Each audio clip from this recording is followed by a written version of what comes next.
تیتر اول امشب: تست واکسن ایرانی کرونا روی انسان. دختر رئیس ستاد اجرایی فرمان امام اولین تزریق را دریافت کرده. بررسی این واکسن و نقش ستاد اجرایی فرمان امام تا لحظات دیگر.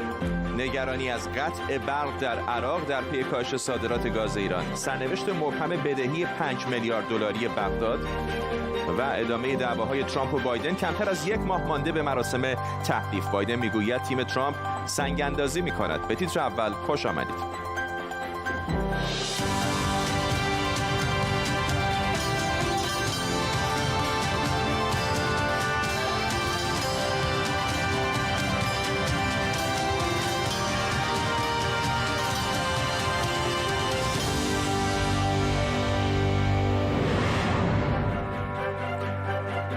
سلام و وقت بخیر، خوش اومدید. امروز اولین تست واکسن ایرانی کرونا روی انسان انجام شد. طیبه مخبر، دختر رئیس ستاد اجرایی فرمان امام، میان صلوات و کف زدن‌ها این واکسن رو دریافت کرد. اسم این واکسن کوو ایران برکت که شرکت شفا فارمد با نظارت بنیاد برکت ستاد اجرایی فرمان امام ساخته. گفته شده بنای این واکسن ویروس کرونا غیر فعاله.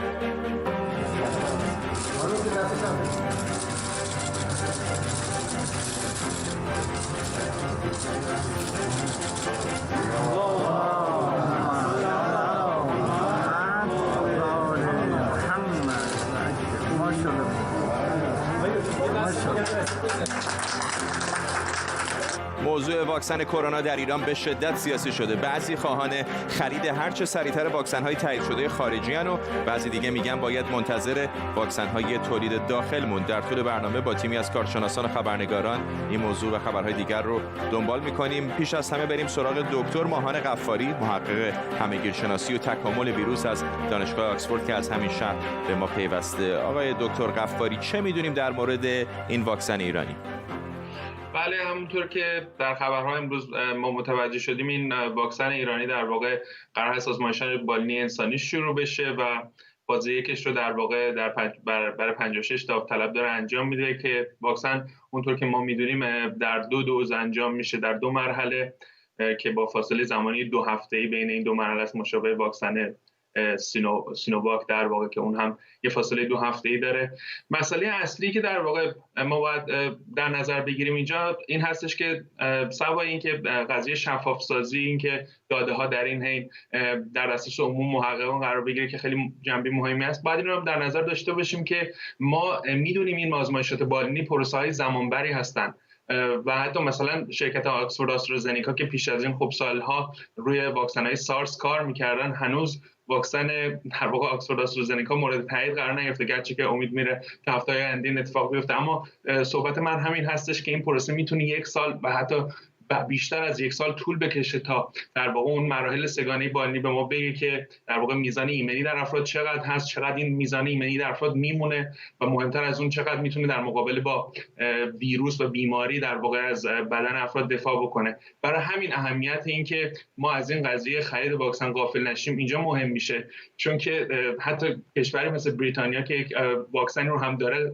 وای نستاد تا در واقع واکسن آکسفورد تایید بشه و پیش از اون واکسنی که نهادهای آمریکایی و خود نهادهای در واقع دارو و غذای بریتانیا تایید کردن از فایزر و مدرنا حتی به زودی، اینها واکسنایی هستن که باید سریعتر تزریق میشن به افراد به خاطر اینکه جنبه ایمنی سلامتی عمومی خیلی مهم است و باید در ارجحیت مسائل قرار بگیره. دکتر ماهان غفاری در آکسفورد، ممنونم از شما. همکارم احمد صمدی هم به ما پیوسته از برلین. احمد، یکم در مورد این ستاد اجرایی فرمان امام بهمون بگو، میدونم که در این باره اطلاعات زیادی به دست آوردیم.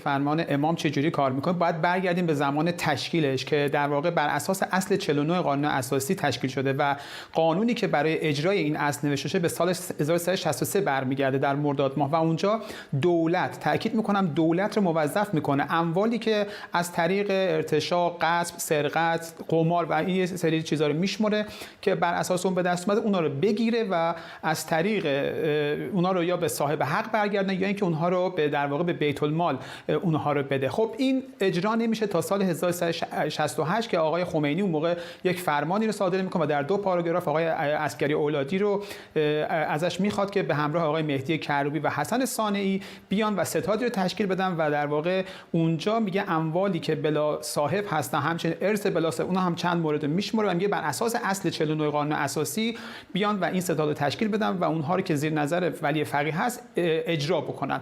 خب این سال 68 این ستاد تشکیل میشه و در واقع میگه از دولت خارج میشه، میفته دست یک ستادی که میره زیر مجموعه رهبری قرار میگیره. خب آقای خمینی که بعد از سال 68 فوت میکنه، آقای خامنه‌ای میشه رهبر ایران و این ستاد هم در واقع همونطوری که می‌بینیم از حالت دولتی خارج شده و میره جزء زیر مجموعه‌های رهبری قرار میگیره. در سال 1373 مجلس ایران میاد یک قانونی رو تصویب میکنه و در واقع این نهادهای زیر رهبری رو همه رو از شمول بازرسی‌های کل کشور خارج میکنه و ضمن اینکه حالا از شمول بازرسی خارج میشن، از مالیات هم در واقع معاف میشن و مالیات نمیدن و خب تا سال 93 این ادامه داشته مالیات و اون موقع میبینیم که بعد از روی کارمندان دولت آقای روحانی اونها میخوان که این نهادهای زیر نظر رهبری باید مالیات بدن. خب میان یک قانون رو تصویب میکنن در اسفند ماه سال 93 و اینها رو مجبور میکنن که قانون مالیات بدن. در 5 ماه بعد تمام دوباره مجلس یک تبصره رو میذاره و تمام نهادهای زیر مجموعه رهبری رو از شمول در واقع مالیات خارج میکنه و خب میبینیم که حالا نهادهای رهبری در واقع صاحب یک بنگاه‌های اقتصادی میشن که بر اساس 44 قانون اساسی هم نیستن، یعنی نه دولتی هستن نه خصوصی هستن و نه در واقع تعاونی. و حالا ببینیم که زیر مجموعه ستاد اجرای فرمان امام چندین شرکت هستن که در واقع یک بازار کلی 85 میلیون نفری ایران رو در اختیار دارن، از حوزه مخابرات گرفته تا نفت و گاز و پتروشیمی و دارو. حالا شما ببینید که در دارو چه سودهای نصیب اینها میشه و مالیات هم پرداخت نمیکنن و حالا میبینیم وقتی که واکسن کرونا لازم هست و برای حداقل 50 میلیون ایرانی قرار باشه که ما واکسن بزنیم و اگر 2 دوز لازم باشه میشه 100 دوز، 100 میلیون دوز. اگر هر دوز رو هم شما به متوسط شما $10 حساب کنیم چه رقم زیادی رو در واقع میاد به شرکت‌های داروسازی زیر مجموعه ستاد اجرایی فرمان امام که خب این خودش یک سود کلانی هستش که صاحب در واقع نصیب این شرکت‌ها و ستاد اجرایی فرمان امام میشه. ممنونم از تو احمد صمدی، خبرنگار ما در برلین آلمان. هفته پیش درست وقتی واکسیناسیون برای بیماری کرونا شروع شد و خیلی ها کار کرونا رو تموم شده میدونستن، سر و کله یک ویروس جدید توی جنوب بریتانیا پیدا شد. برنامه کریسمس لندن نشین ها رو به هم زد، موجب سختگیرانه تر شدن قوانین قرنطینه توی بسیاری از جاهای اروپا شد و جهان رو دوباره نگران کرد. این ویروس جدید اصلا چیه؟ چه فرقی با قبلی داره و آیا واکسن ها بهش کارگر هستن یا نه؟ امشب در زیر ذره‌بین به این سوال ها پاسخ میدیم.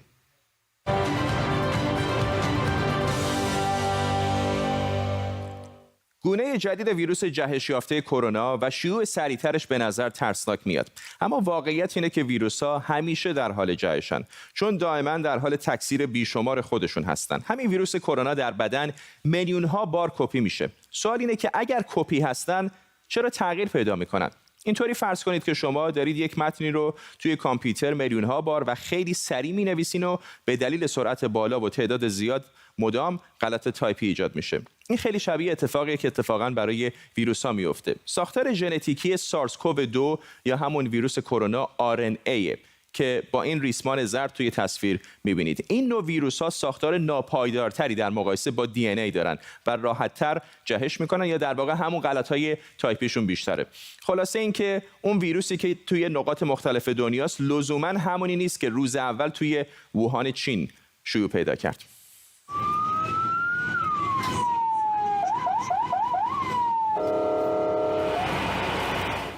خب پس جهش ویروس کرونا قبلا هم اتفاق افتاده، مثلا D604G که بهمن پارسال توی اروپا ظهور کرد یا A222V که مربوط به نوعی بود که از اسپانیا به اینجا در بریتانیا آمد. حالا سوال اول، این جهش چه تفاوتی با بقیه داره؟ بررسی‌های اولیه میگن در گونه جدید ویروس کرونا بیش از 17 تغییر در ژنوم ویروس به وجود اومده و این تعداد زیاد تغییراتی در تیغه پروتئینی ویروس هم به وجود آورده که به سرعت شیوع مربوطه. سوال دوم، چرا نگران کننده است؟ یکی به خاطر اینکه خیلی سریع داره جای گونه‌های دیگه ویروس رو میگیره و دوم اینکه جهش در بخشایی از ویروس به وجود اومده که روی سرعت شیوع تاثیر میذارن.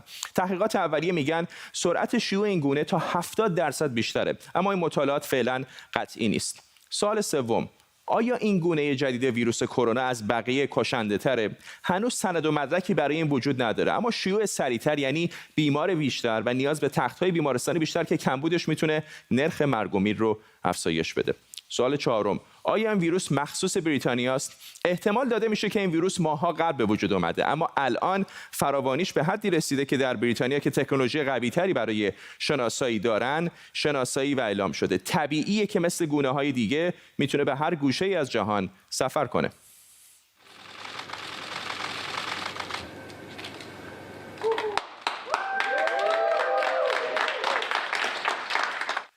و مهمترین سوال، آیا واکسن‌های تایید شده فعلی میتونن این گونه جدید رو هم از بین ببرن؟ واکسن‌های فعلی بدن رو در برابر قسمت‌های مختلف ویروس آماده می‌کنن. پس با جهش کردن بخش پروتئینی ویروس به احتمال زیاد واکسن‌های تایید شده فعلی همچنان اثر بخشن. اما خبر بد این که بعضی دانشمندان میگن با توجه به جهش‌های ویروس کرونا این ویروس پتانسیل این رو داره که بتونه از واکسن‌ها فرار کنه. این یعنی واکسن کرونا مثل واکسن آنفولانزا باید مدام تجدید بشه. مثل اینکه کرونا خیلی زود جنگش رو با واکسن‌ها هم شروع کرده. باید امیدوار بود که واکسن پیروز این نبرد بشه، نبردی که نقش ما انسان‌ها برای جلوگیری از شیوعش توش حیاتیه و اگر شکست بخوریم بد به فنا میریم.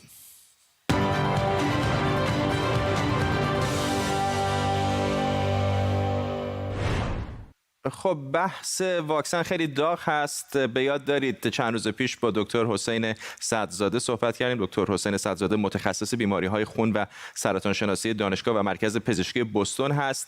یکی از اولین کسانی هستش که بعد از دریافت واکسن کرونا در واقع واکنش آلرژیک بهش نشون داد و باشون صحبت کردیم و کلی هم بازخورد داشت در بین کاربران ایرانی. دوباره دکتر صدرزاده با ما هست تا به ما توضیح بده که این واکسن چه عواقبی میتونه داشته باشه و آیا باید نگران باشیم یا میتونیم تزریقش کنیم؟ سلام میکنم به شما، ممنونم.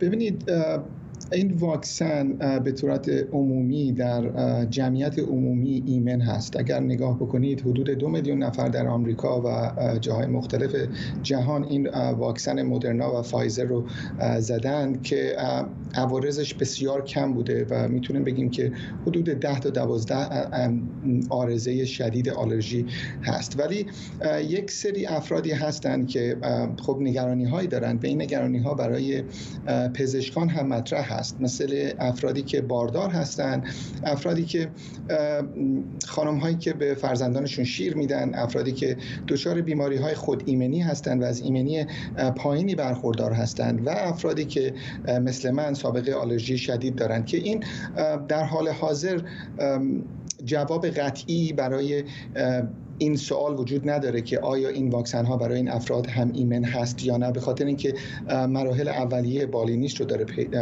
طی میکنه و توصیه های در حال حاضر میشه به این افراد که نگران هستند برای گرفتن واکسن و اثرات جانبیشون. افرادی که باردار هستند و اول اینو بگم که من این واکسن به صورت داوطلبانه تزریق میشه و بر اساس تصمیم خود فرد هست. افرادی که باردار هستند یا افرادی که خانم هایی که به فرزند شیر میدن میتونن با پزشکشون مشورت بکنن و اینکه این رو بدونن که اگر به بیماری کووید مبتلا بشن عوارضش خیلی بیشتر هست از خود واکسن کرونا. و یک مطلب دیگه این که من امیدوارم که مسئولین ایران بتونن از واکسن‌هایی که تایید شده هست مثل فایزر و مدرنا برای مردم عزیز کشورم هم تهیه بکنن. ممنونم از شما دکتر حسین صدرزاده، متخصص بیماری‌های خون و سرطان شناسی دانشگاه و مرکز پزشکی بوستون.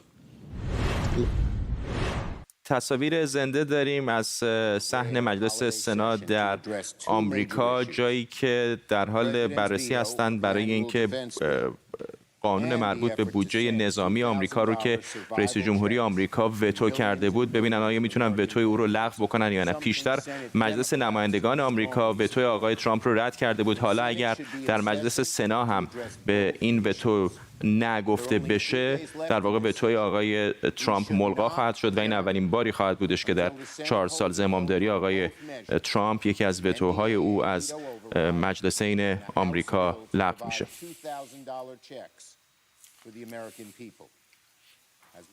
طلب چند میلیارد دلاری ایران از عراق برای صدور گاز باعث شده تا صدور گاز به این کشور به 10% کاهش پیدا کنه و برای همین نیروگاه‌های برق عراق بدون سوخت موندن. حالا قرار وزیر نیروی ایران رضا اردکانیان هفته آینده بره عراق تا شاید درباره چگونگی پرداخت بدهی‌ها با مقامات عراقی به راه حلی برسن. ایران تا همین چند وقت پیش روزانه 50 میلیون متر مکعب گاز به عراق صادر می‌کرد که عراق ازش برای تامین سوخت نیروگاه‌هاش در بغداد و بصره استفاده می‌کرد و می‌کنه. ارزش صادرات گاز ایران به عراق در سال به گفته دبیر کل اتاق مشترک بازرگانی ایران و عراق حمید حسینی 3.5 تا 4 میلیارد دلار در ساله، یعنی تقریباً 35% برآوردی که دولت از درآمدهای صدور نفت و گاز در بودجه امسالش داشته.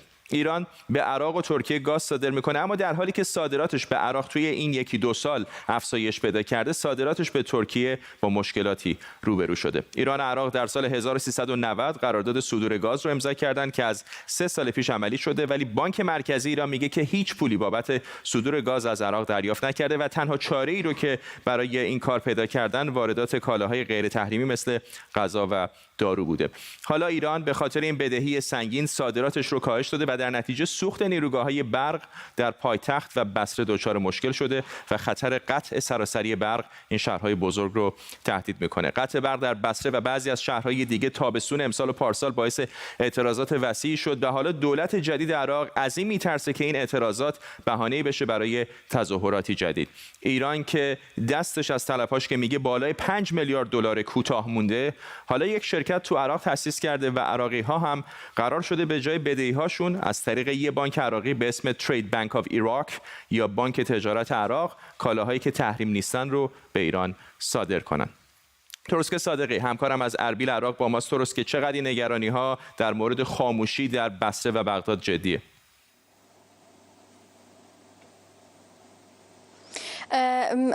سفر یعنی هیئت امروز به سرپرستی رضا اردکانیان وزیر نیرو وارد عراق شد، با همراه با هیئتی که همراهش بود با مصطفی غالب رئیس بانک مرکزی عراق دیدار کردند و نخست وزیر مصطفی کاظمی رو هم دیدند. این سفر همونطور که شما هم اعلام کردید در چارچوب تلاش‌های قبل ایران برای به دست آوردن بدهی‌های خودش از عراق بود که برای گاز و برق که حدود 5 تا 6 میلیارد دلار برآورد شده.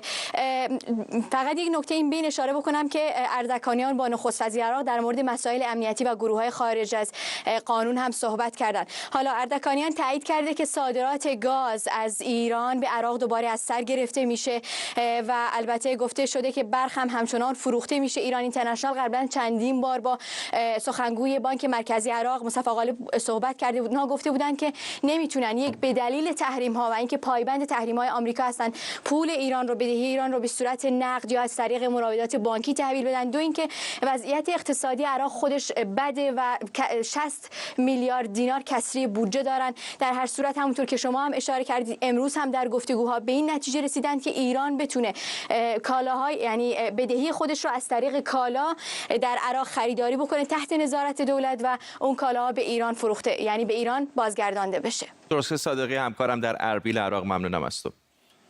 سارا وخشوری مدیر مؤسسه بین‌المللی انرژی SVP هم از واشنگتن دی سی به ما پیوسته. خانم وخشوری، این چه به ما داره در واقع نشان میده که ایران به یکی از کشورهای همسایه‌اش که روابط خیلی نزدیکی داره راحت کم و بیش کالا و خدمات بین دو کشور تبادل میشه هم نمیتونه بدهی‌هاش رو بگیره؟ خب مسلماً عدم توان ایران برای دریافت بدهی‌هاش برمیگرده به تحریم‌هایی که وجود داره و خب مسلماً نظارت شدیدی هست روی دولت عراق و سیستم مالی عراق که این بدهی مخصوصاً به خاطر اینکه حجم مالی بالایی هست به ایران منتقل نشه. ولی یک دوره‌ای بودش که مثلا آمریکا به عراق در واقع یه اجازه میدادش که در مورد سوخت و انرژی بتونه پرداخت بکنه به ایران. این اجازه‌ای که دولت آمریکا یا این ویورهایی که دولت آمریکا به عراق میده برای وارد کردن گاز و برق ایران هست، ولی برای پرداخت مالی نیست. یعنی اجازه داده میشه به عراق هر 3 ماه یک بار، گاهی هر 100 روز یا حتی گاهی 30 روز یک بار فقط بهش اجازه واردات گاز و برق از ایران داده میشه، ولی اجازه پرداخت پول اون به ایران رو تا به حال داده نشده. و یه نکته که خیلی مهمه، من اشاره میکنم به صحبت‌های و آماری که خود مقامات ایران میدن، این که در حال حاضر به دلیل سردی هوا توی ایران مصرف گاز و به دلیل مصرف برق خانگی و همینطور گاز در ایران افزایش زیادی پیدا کرده و نیروگاه‌های ایران حتی نه تنها گاز مصرف میکنن، مجبور میشن که مقدار زیادی هم سوخت مایع استفاده کنن که باز میگم اشاره میکنم به رسانه‌های ایران که موجب آلودگی هوا هم شده. یعنی در بعضی از زمانهای سال که هوا سرد میشه میزان صادرات ایران کمتر میشه به دلیل اینکه نیروگاه‌های داخلی ایران نیاز بیشتری دارن به گاز برای مصرف داخلی خودشون، که این روزها مصرف گاز در خصوصا بخش خانگی توی ایران خیلی زیاد شده. سپاسگزارم. سارا بخشوری، مدیر مؤسسه بین‌المللی انرژی SVB از واشنگتن دی سی با ما. مجلس ایران امروز صبح در جریان پاسخگویی وزیر اقتصاد فرهاد دژپسند دچار تنش شد و بعضی از نمایندگان دولت رو به واگذاری مجتمع 7 تپه به قیمتی بسیار ارزانتر از ارزش واقعش متهم کردند. اما دژپسند گفت قیمت گذاری درست بوده و قوه قضاییه هم تا الان حکمی در این باره نداده. اما بعضی از نمایندگان گفتند مالک 7 تپه با خرید و فروش سکه و همینطور رشوه دادن به مسئولان مفسد اقتصادی محسوب میشه. کارگران شرکت 7 تپه سالهاست به خاطر حقوق عقب افتادهشون اعتراض میکنن و چند نفر از اونها هم دستگیر و زندانی شدن. آرش حسن‌نیا، روزنامه‌نگار اقتصادی از پراگ با ما. آقای حسن‌نیا، بسیاری طرفدار در واقع خصوصی سازی اقتصاد ایران هستن، اما انتقادی که میشه در خیلی از موارد این هستش که این خصوصی سازی ها به روال عادی بین‌المللی انجام نمیشه. درسته، یکی از مشکلات خصوصی سازی نحوه واگذاری و نحوه قیمت‌گذاری اموالی هست و شرکت‌هایی است که واگذار میشه، از جمله شرکت توسعه نیشکر 7 تپه که خب 2 نماینده مجلس، یکی آقای نادری که امروز صحبت کرد و آقای ایزدخواه که ویدیویی از او در روزهای اخیر منتشر شده، معتقدند که قیمت واقعی 7 تپه بسیار بالاتر از رقمی بوده که واگذار شده. اما بر اساس نظر کارشناسی که در سال 93 و 94 انجام شده، قیمتی که برای 7 تپه تعیین شد 290 میلیارد تومان بود و هرچند که نمایندگان مجلس میگن همون زمان هم 1200 میلیارد تومان ارزش داشت. البته 7 تپه همان زمان هم زیان انباشته 350 میلیارد تومانی و یک بدهی 400 میلیارد تومانی هم داشت که معمولا در صحبت‌های این نماینده‌ها نمیاد. نکته دیگر و مهم واگذاری 7 تپه اهلیت نداشتن مالک است. ممنونم از شما. آرش حسن‌نیا، روزنامه‌نگار اقتصادی از پراگ در جمهوری چک با ما. رئیس جمهور منتخب آمریکا جو بایدن دولت ترامپ رو به مانع تراشی برای دسترسی به اطلاعات کلیدی نهادهای امنیتی و دفاعی متهم کرده. آقای بایدن این کار دولت ترامپ رو بی‌مسئولیتی خونده و به شدت از ترامپ برای نحوه اداره این نهادها در دوران ریاست جمهوریش انتقاد کرده. نیوشا سارمی، همکارم از واشنگتن دی سی به ما پیوسته. نیوشا، به نظر میاد که کمتر از 1 ماه مانده به تحلیف همچنان این دعواها ادامه داره. بله فردا، دعواهایی که دقیقاً از زمانی که برآورد شد جو بایدن رئیس جمهور منتخب خواهد بود شروع شد و تا همین الان همونطور که اشاره کردی ادامه داره. جو بایدن گفته که دولت دونالد ترامپ همکاری‌های لازم رو نمی‌کنه برای انتقال قدرت، به ویژه در زمینه امور کلیدی امنیتی. به خصوص اشاره کرده به وزارت دفاع، پنتاگون و اداره تأمین بودجه. گفته اینها همکاری‌های لازم رو ندارن و گفته که حتی ممکنه مسائل امنیتی برای ما پیش بیاد و ممکنه که دشمنان ما از این موضوع استفاده بکنن. پیش از این هم کریس میلر، سرپرست وزارت دفاع آمریکا، گفته بود که 20 نشستی که پنتاگون با تیم انتقالی جو بایدن داشته با توافق 2 طرف لغو شده و پس از 12 دی ماه برگزار میشه. اما تیم انتقالی جو بایدن این رو رد کرده بود و گفته بود ما چنین قراری رو نذاشتیم و خواسته بود که سریعا اطلاعات مورد نیاز این تیم در اختیار اونها قرار بگیره. این انتقادات پیش از این هم هم از سوی جو بایدن مطرح شده بود. حالا این بحث رو مطرح میکنه که اصلا این اقدامی که او غیر مسئولانه خونده و گفته اصلا قصور کمی نیست، ممکنه امنیت آمریکا رو هم مورد تهدید قرار بده. ممنونم از تو نیوشا سارمی، خبرنگار ما در واشنگتن دی سی. تا در واشنگتن هستیم بریم جایی نه چندان دورتر از جایی که نیوشا هست. در مجلس سنا برنی سندرز نماینده ایالت ورمانت رو می‌بینید. جلسه بررسی لایحه بودجه دفاعی آمریکا هست. بودجه نزدیک به 741 میلیارد دلار، بزرگترین بودجه دفاعی در کره زمین که دچار جدالی شده بین مجلس نمایندگان سنا و رئیس جمهوری آمریکا. آقای ترامپ این بودجه رو وتو کرده به دلیل چند اختلاف، از جمله اینکه بعضی از پایگاه‌های دفاعی آمریکا در ایالت‌های مختلف همچنان نام بعضی از فرماندهان دوران جنگ داخلی آمریکا رو دارن در ایالت‌هایی که موسوم بودن به ائتلاف متحده آمریکا. آقای ترامپ معتقده که این اسم همچنان باید باقی بمونه. در مورد بعضی موارد دیگه از جمله بعضی از مسئولیت‌هایی که به بعضی شرکت‌های خصوصی داده میشن بین مجلس آمریکا و دولت آقای ترامپ اختلاف نظر هست. مجلس نمایندگان با رأی 322 به 87 وتوی آقای ترامپ رو ملغا کرده. حالا مجلس سنا هم در حال بررسی است. همونطور که می‌بینید برنی سندرز یکی از مخالفان جدی آقای ترامپ از حزب دموکرات که البته در واقع سناتوری از مستقل هست از ایالت ورمانت داره صحبت می‌کنه. میرسیم به پایان تیتر اول امشب. تا برنامه بعدی بدرود.